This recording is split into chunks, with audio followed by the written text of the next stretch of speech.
पूज्य स्वामी निरंजनानंद बाबा, समवेत समादरणीय सत्संग प्रेमी वृंद,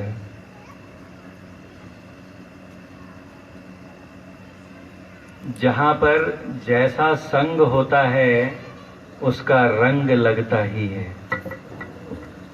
संग का प्रभाव न पड़े ऐसा असंभव है।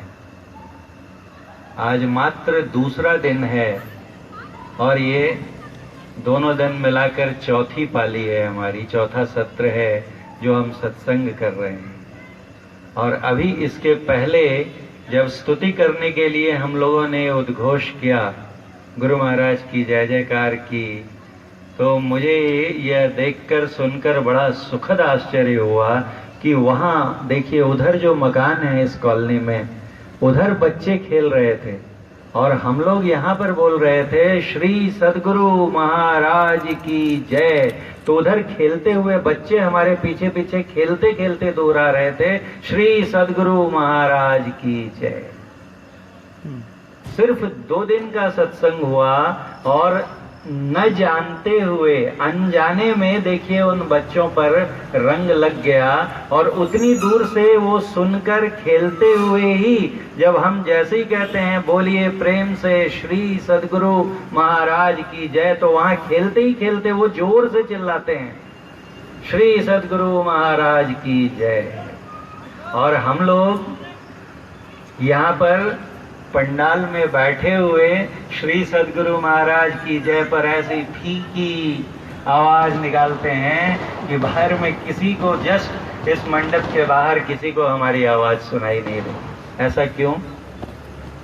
एक बार हम लोग पुनः प्रयास करेंगे और पूरे जोश से उत्साह से बोलेंगे, बोलिए श्री सद्गुरु महाराज की जय।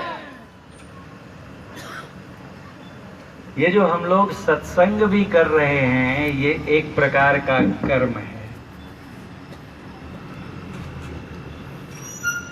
मनुष्य का जीवन ऐसा होता है कि वो एक क्षण भी बिना कोई कर्म किए नहीं रह सकता।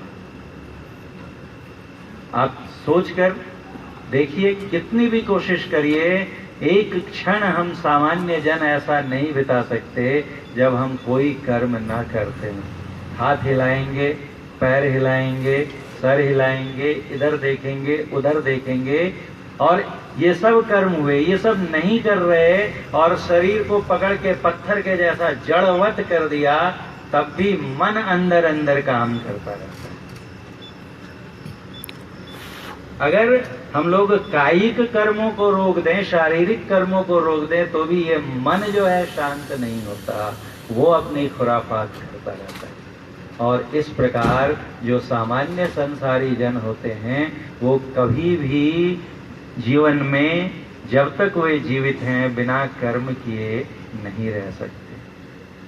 जो अच्छे कर्म करते हैं, जिनका फल अच्छा हो, शुभ कर्म हो, उन्हें पुण्य कर्म कहते हैं। और जो बुरे कर्म होते हैं, अशुभ कर्म होते हैं, उन्हें पाप कर्म कहा जाता है। इन दोनों में से हम कोई ना कोई कर्म सदैव करते रहते हैं। और लोग कभी कभी कहते हैं ऐसा कि देखिए, हमारे करने से क्या होता है। मैंने तो बहुत पढ़ाई की, लेकिन रिजल्ट कहाँ आया वैसा। हमारे करने से, और तब ज्ञान की बात करते हैं कि दरअसल यथार्थतः हमारे करने से कुछ होता नहीं है। होई है सोई जो राम रचि राखा, को करी तर्क बढ़ावे सा।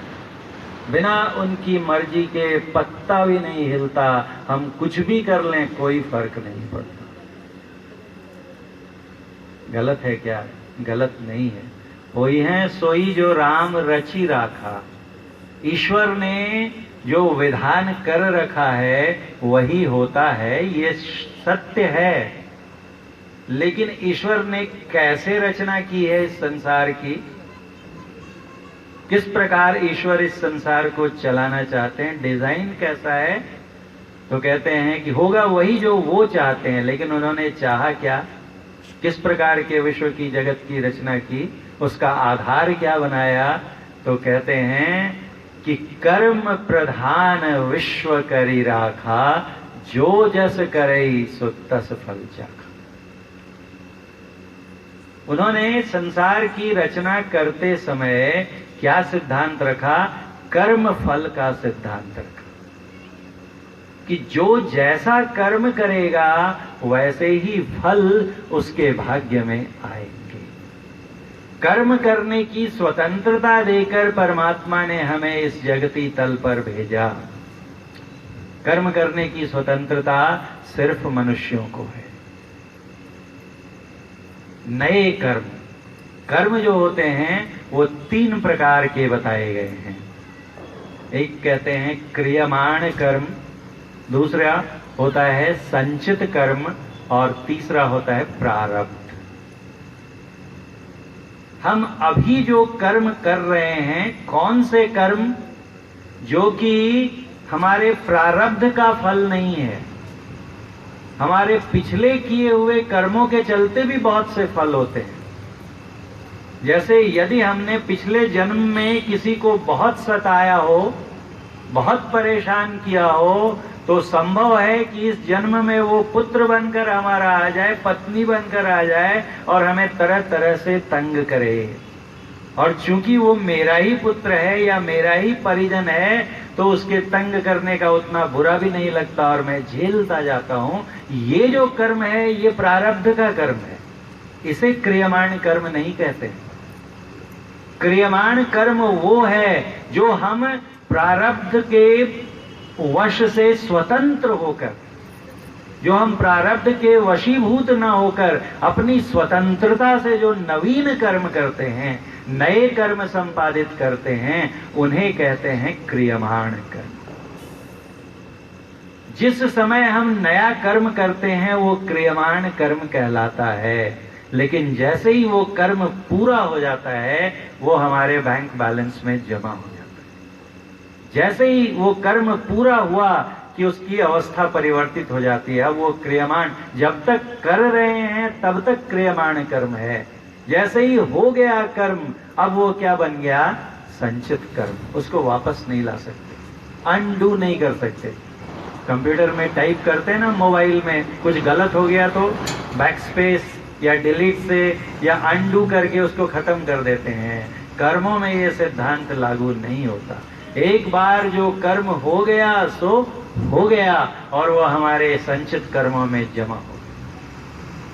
हमने अपने पिछले जन्मों में कितने कर्म कर लिए हैं कि उनका एक अपार भंडार जमा हो गया है। इतनी बड़ी संचित कर्मों की राशि बन चुकी है कि उसे एक जन्म में भोग पाना संभव नहीं है। तो ईश्वर क्या करते हैं कि जो हमारे ही पूर्वकृत कर्मों का बैलेंस है, जमा राशि है, उसमें से थोड़े से कर्म निकालकर एक विशेष जन्म में हमको भेज देते हैं कि जाओ, तुम्हारे जो पुराने किए हुए कर्म हैं इनका फल भोगो। देखिए कितने इंटेलिजेंट हैं परमात्मा, कितनी चतुराई से उन्होंने रचना की है। कर्म करने की स्वतंत्रता दी, उनका फल प्राप्त करने की स्वतंत्रता नहीं दी। कर्मण्येवाधिकारस्ते मा फलेषु कदाचन। कर्मणि एव अधिकारः ते। तुम्हारा अधिकार, भगवान श्री कृष्ण कहते हैं, किसमें है? तो सिर्फ कर्म करने में है। मां मतलब नहीं, फलेषु फलों पर, फलों में तुम्हारा तनिक भी अधिकार नहीं है। कर्म तुम करो, फल मैं दूंगा। कर्म प्रधान विश्व करी राखा, जो जस करई सो तस फल चाखा।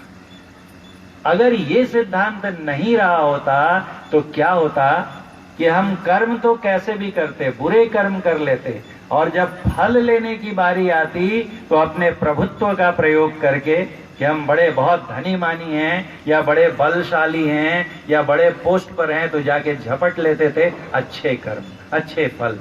कर्म बुरे करके भी अच्छे फल बटोर लेते थे अपने प्रभुत्व का, प्रभाव का इस्तेमाल करके। इसलिए भगवान ने फलों की स्वतंत्रता। देखिए ना, हमारी इच्छा कैसी है? तो कहते हैं चाहिए फल कैसा चाहिए, तो बड़े अच्छे अच्छे चाहिए। पढ़ के मैं क्लास में टॉपर हो जाऊं, दिखने में मैं सबसे शारीरिक सौष्ठव जो है हमारा सबसे अच्छा हो, मुझे दुनिया की सबसे सुंदरी पत्नी मिले, मेरे माता पिता समाज में सबसे प्रतिष्ठित हों, सबसे टैलेंटेड पुत्र पुत्रियां मुझे मिलें, सब अच्छा अच्छा चाहिए, ऐसी ही ख्वाहिश होती ना हमारी। ये सब कैसे मिलते हैं? तो कर भला होगा भला करके भलाई देख ले, कर बुरा होगा बुरा करके बुराई देख ले। अच्छे कर्म करेंगे तो अच्छे फल मिलेंगे। कर्म कैसे किए पता नहीं, लेकिन फल कैसे चाहिए? कोई भी ऐसा मिलेगा क्या जो बोलेगा कि मुझे बुरे फल चाहिए? पुण्य फल में इच्छन्ति, कहते हैं कि फल हमारी इच्छा कैसी है, तो पुण्य वाला फल चाहिए। और पुण्य करते नहीं हैं, पुण्य फल में इच्छन्ति, पुण्यम करो न करोति, पुण्यम न कुर्वन्ति मानवा, पुण्य करते नहीं है, फल चाहिए पुण्य का। और पाप फलम नेच्छन्ति, पाप के फल चाहिए नहीं, पापम कुर्वन्ति यत्नतः, यत्न पूर्वक पाप करेंगे, घूस लेंगे, बेईमानी करेंगे, झूठ बोलेंगे, व्यभिचार करेंगे, धंधे में गड़बड़ करेंगे, सब प्रकार के कुकर्म करेंगे, उनको छिपा कर रखेंगे। और फल कैसे चाहिए? अच्छे। इसलिए भगवान ने कहा ना, ऐसी गड़बड़ तो मैं नहीं होने दूंगा, मेरी मर्जी के बगैर पत्ता नहीं हिलेगा, लेकिन वो पत्ता हिलेगा कैसा? तो जैसे तुम कर्म करोगे, फल मैं कर्म प्रधान। श्री सद्गुरु महाराज की जय। तो आज हमारे जीवन में जो कुछ भी घटित होता है, जैसी भी स्थितियां उत्पन्न होती हैं, यकीन जानिए उसका उत्तरदायित्व किसी और पर नहीं, सिर्फ हमारा है। यदि कोई मुझसे अच्छे वचन कहता है, अच्छा बर्ताव करता है, तो ये मेरे ही कर्मों का फल है, पूर्वकृत कर्मों का। और यदि कोई मुझसे बुरा करता है, आज कोई आकर मुझे पीटता है या गाली देता है, या बिना कारण के न किए हुए अपराध के भी दंड में हम फंस जाते हैं, तो ये सब हमारे ही कर्मों का नतीजा है। इसका दृढ़ता पूर्वक विश्वास रखना चाहिए। जो आज रामचरितमानस से हमने प्रसंग सुना, उसमें क्या है कि वनवास चल रहा है अभी, और भगवान श्री राम और माता सीता उनको सोने के लिए जमीन पर, अभी कुछ दिन पहले की ही बात है कि राजभवन में सुंदर पलंग पर, मुलायम गद्दों पर सोया करते थे। और देखिए समय हो तो बलवान, आज कुछ दिन बीते और अब भूमि पर धराशायी, कहते हैं जमीन पर पत्ते बिछा दिए गए, पत्तों में डंडियां भी रही होंगी, कुछ डंठल भी रहे होंगे, और उस पे दोनों सो रहे हैं, चुभ भी रहे होंगे। कष्ट, अभी सुख था, अभी दुख आ गया सामने। किनको? जो स्वयं भगवान के अवतार हैं। हमारी निस्बत विचारिए कि हम कहां पर हैं। ईश्वर को भी ये दुख भोगने पड़े जब वो मनुष्य शरीर में आए। शरीर ऐसी दशा देखकर उनके सखा भी थे और उनके सेवक भी थे, गुह निषाद जी, उनके मन में बड़ी पीड़ा होती है कि मेरे प्रभु, और इतने कष्ट में किसकी वजह से? उस दुष्टा कैकेयी के चलते। अगर उसने ये दो न होते तो हमारे प्रभु को, मेरी माता को आज ये कष्ट देखने पड़ते। और क्रोध में आकर, क्रोध के आवेश में आकर वो कैकेयी को बुरा भला कहने लगे। देखिए क्रोध ऐसा होता है, क्रोध हमें अबोध बना लेता है। बोध का, सबसे पहले क्रोध हमारे बोध का अपहरण कर लेता है। जैसे ही हम पर क्रोध का वेग सवार हुआ कि हमारी बुद्धि चली जाती है, विवेक चला जाता है, और फिर हम क्या क्या बोल जाते हैं, क्या क्या कर जाते हैं। जब क्रोध का ज्वार शांत होता है और तब हम पीछे देखते हैं तो कहते हैं हाय, ये मुझसे क्या हो गया। ये शब्द मैंने कैसे कहे, पुत्र पिता को कह डालता है, पिता पुत्र को कह लेता है, पति पत्नी आपस में कह लेते हैं, मित्र कह लेते हैं, मित्रता चली जाती है, बाद में पश्चाताप होता है। कब? जब बोध वापस लौटता है।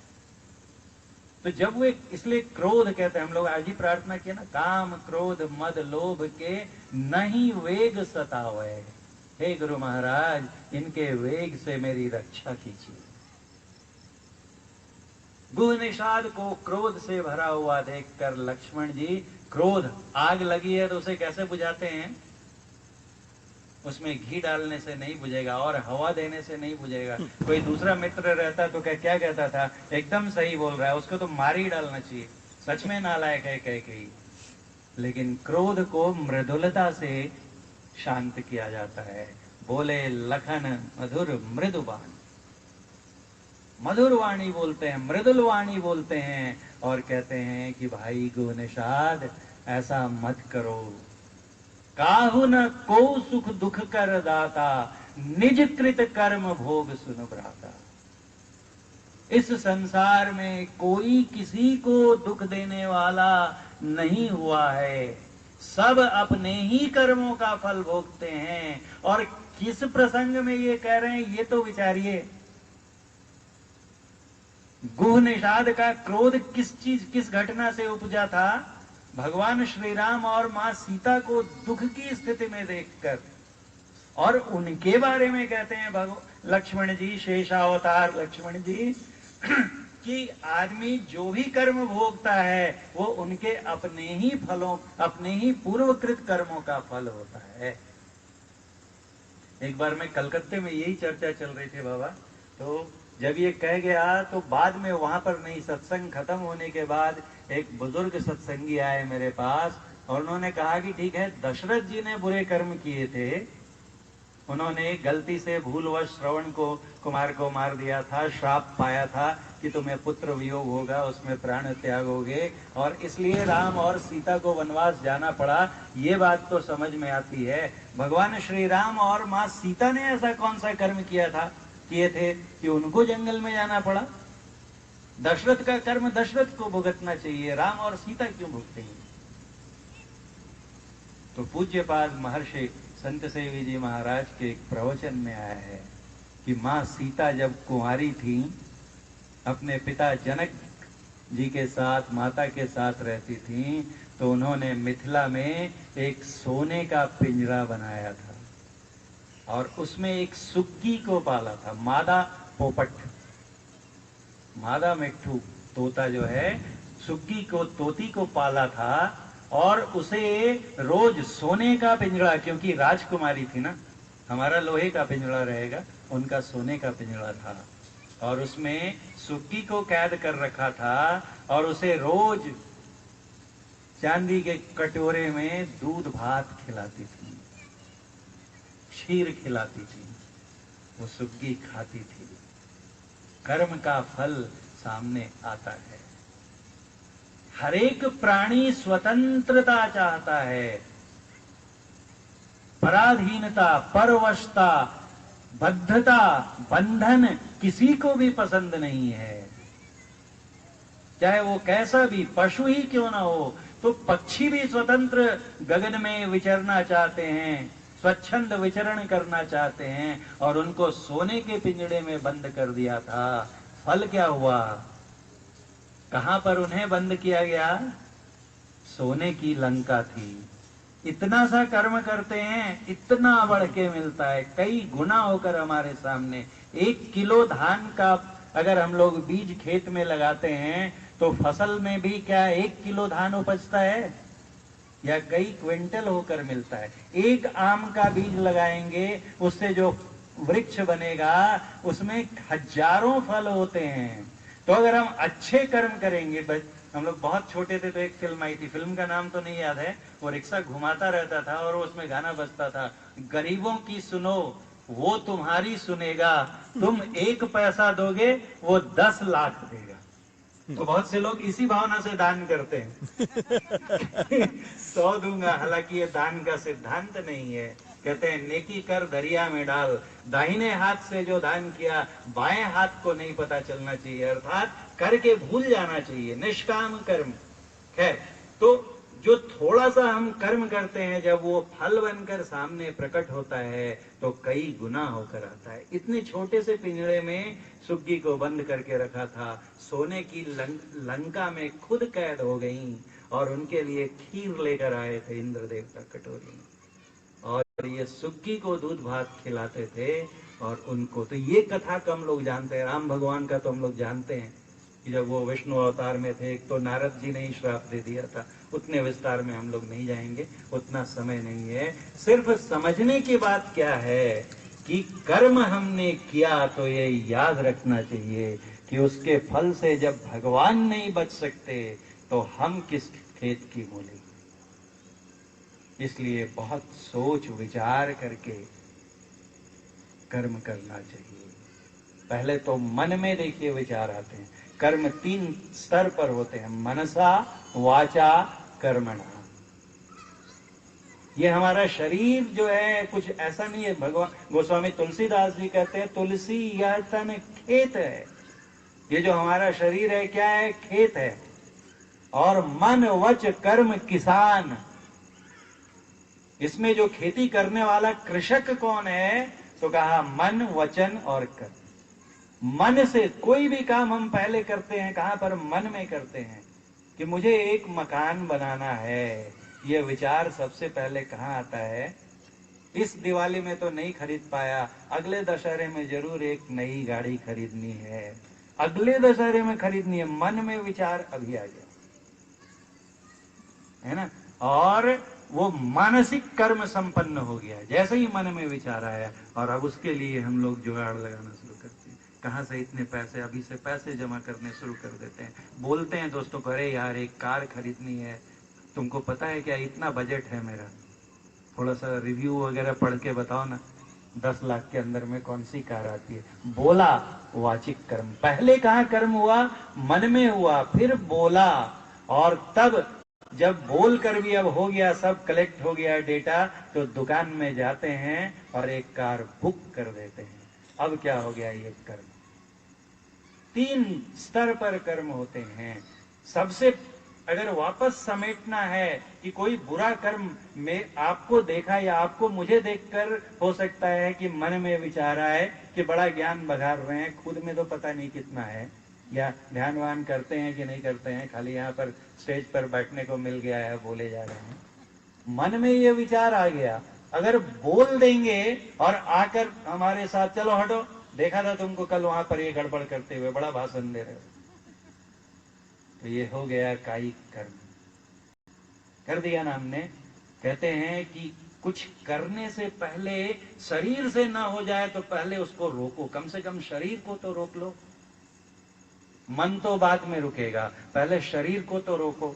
कबीर साहब कहते हैं मन जाए तो जाने दे, तू मत जाए शरीर।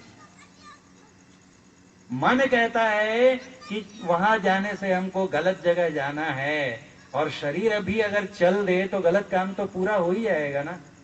तो कहते हैं शरीर को तो रोक लो, नहीं नहीं जाऊंगा मैं। और मन सोचेगा सोचेगा, शरीर जाएगा ही नहीं, जाएगा ही नहीं। इसका एक उदाहरण मैं हमेशा, मुझे सबसे अच्छा उदाहरण जो इसका समझ में आता है कि देखिए अभी बच्चे खेल रहे हैं, कुछ बच्चे अभी खेल रहे हैं, और कुछ बच्चों के अभिभावक जो हैं, जो ज्यादा जागरूक हैं, वो पकड़ के उनको घर ले गए होंगे। चला आता किती 8 वाजले, अभ्यास करूँ अपन, है ना, और पकड़ के जबरदस्ती ले गए और घर में बच्चे को डांट के और स्टडी टेबल पे बिठा दिया, चल अभ्यास कर। और वो बच्चा बैठा पढ़ने के लिए, लेकिन बाहर में देखिए कुछ बच्चों के खेलने की आवाज आ रही है, उसके कानों तक वो आवाज पहुंचती है, और वो बैठा है किताब खोल के पिताजी के डर से, और मन कहाँ है? खेलते हुए बच्चों पर। उधर उनकी आवाज सुन रहा है, पढ़ेगा क्या वो? खाली ढोंग कर रहा है पढ़ने का, और मन ही मन पिता को अपशब्द भी कहता है कि उसके पिताजी नहीं है क्या, देखो कितने अच्छे हैं, उसको खेलने दे रहे हैं, और एक मेरे ऐसे क्रूर एकदम पिताजी हैं, बोले जरा भी दया नहीं है, पकड़ के बिठा दिया मुझे। लेकिन जा सकता है क्या खेलने?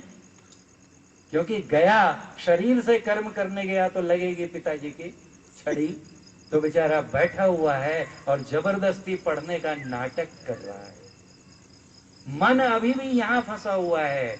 आज एक दिन हो गया, बहुत गुस्सा है। कल फिर पिताजी ने 7 बजे बुला के बिठा दिया, पढ़ चल पढ़। फिर गुस्सा हो रहा है, गालियां दे रहा है मन में माता पिता को कि एक मेरे ही माता पिता गड़बड़ है, वो सब कितने अच्छे हैं। 3 दिन 4 दिन 5 दिन देखता है, नहीं ये बहुत जालिम है, बोले छोड़ेंगे नहीं, चलो थोड़ा पढ़ ही लेते हैं। अब देखिए, मन जाए तो जाने दे, तू मत जाए। शरीर को उसने रोक लिया, स्टडी टेबल पे बिठा के रखा और अब थोड़ा थोड़ा पढ़ने लगा।